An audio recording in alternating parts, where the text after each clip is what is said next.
Bonjour à vous. Aujourd'hui, on va vous présenter le nouvel outil des outils classiques ou des outils conventionnels, la ponceuse à ruban. Donc, première chose à faire, c'est qu'il faut toujours porter des lunettes quand on utilise cette machine. Et il ne faut pas porter de gants parce qu'il peut y avoir aussi un effet d'entraînement qui va tirer toute la main à la place de juste une éraflure sur votre peau. Donc, pour allumer la machine, on va regarder sur le centre ici. Vous levez le capot rouge, qui est le bouton d'urgence, et vous posez sur le bouton vert.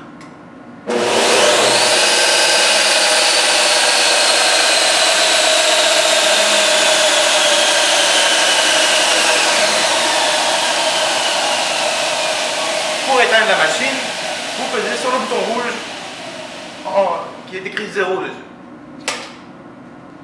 Pour aller utiliser le bouton d'urgence, vous pesez sur le bouton rouge et ça va arrêter la machine. Si la machine ne s'allume pas, il faut vérifier que le branchement électrique est bien fait ici et que tout est fonctionnel. Cette machine n'est faite que pour sabler des métaux ou certains plastiques. Donc, maintenant je vais vous faire un exemple de comment utiliser la machine avec une pièce de métal.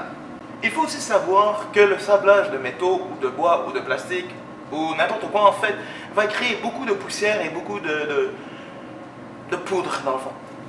On a ici un aspirateur à la source, donc on va prendre l'aspirateur conventionnel, le shop vac qui va être souvent juste à côté, enlever l'autre embouchure et brancher directement le tuyau dans le trou.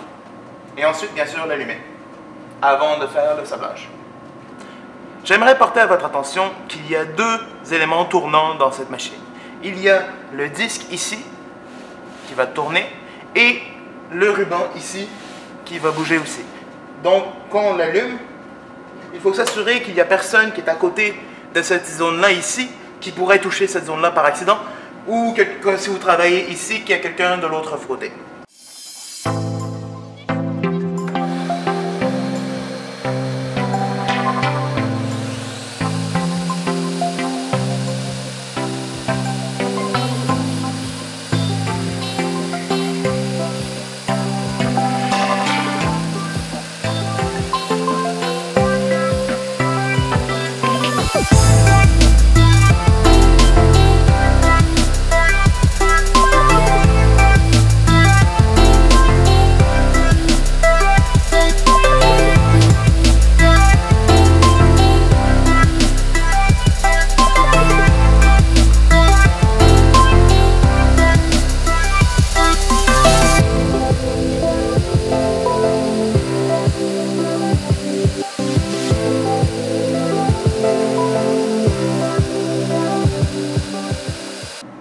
Il ne faut pas oublier que le sablage cause beaucoup de frottement.